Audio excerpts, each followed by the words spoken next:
नमस्कार दोस्तों, जातक कथा इस चैनल में आप सभी का स्वागत है। तो आइए शुरू करते हैं आज की कहानी। आज की कहानी का शीर्षक है हिमालय के घने वनों में कभी सफेद हाथियों की दो विशिष्ट प्रजातियां हुआ करती थीं, छद्दंत और उपोसत। छद्दंत हाथियों का रंग सफेद हुआ करता था और उनके 6 दांत होते थे।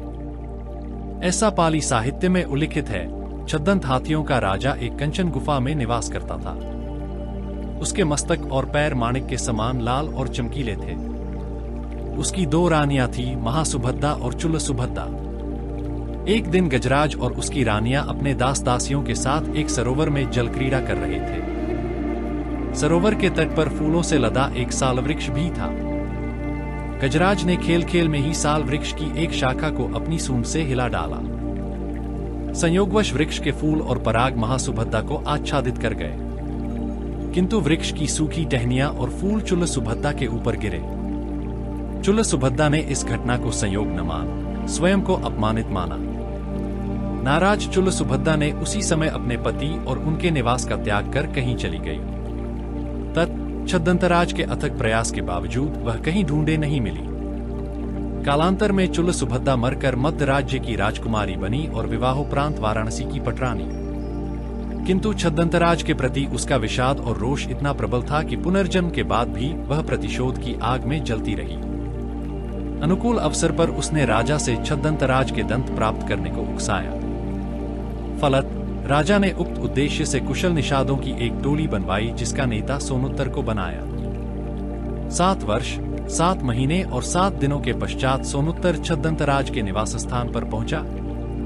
उसने वहां एक गड्ढा खोदा और उसे लकड़ी और पत्तों से ढक दिया। फिर वह चुपचाप पेड़ों की झुरमुट में छिप गया। छद्दंतराज जब उस गड्ढे के करीब आया तो सोनुत्तर ने उस पर विषबुझा बाण चलाया। बाण से घायल छद्दंत ने जब झुरमुट में छिपे सोनुत्तर को हाथ में धनुष लिए देखा तो वह उसे मारने के लिए दौड़ा, किंतु सोनुत्तर ने सन्यासियों का गेरुआ वस्त्र पहना हुआ था, जिसके कारण गजराज ने निषाद को जीवनदान दिया। अपने प्राणों की भीख पाकर सोनुत्तर का हृदय परिवर्तन हुआ।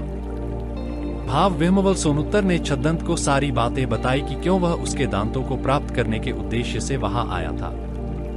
चूंकि छद्दुंत के मजबूत दांत सोनुत्तर नहीं काट सकता था, इसलिए छद्दुंत ने मृत्यु पूर्व स्वयं ही अपनी सूंड से अपने दांत काटकर सोनुत्तर को दे दिए।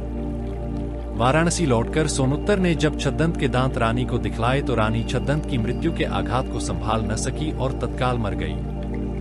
याद रहे, हमारे अच्छे विचार ही हमारी सबसे बड़ी ताकत है। अगर इन कहानियों में से एक भी कहानी आपके जीवन में सकारात्मक बदलाव लाती है और आपको अपना जीवन जीने में सहायक होती है तो हमारे इस चैनल का उद्देश्य पूरा होता है। ऐसे ही जातक कथाएं सुनने के लिए जुड़े रहिए हमारे साथ। और हाँ, चैनल को लाइक, सब्सक्राइब और शेयर जरूर करें।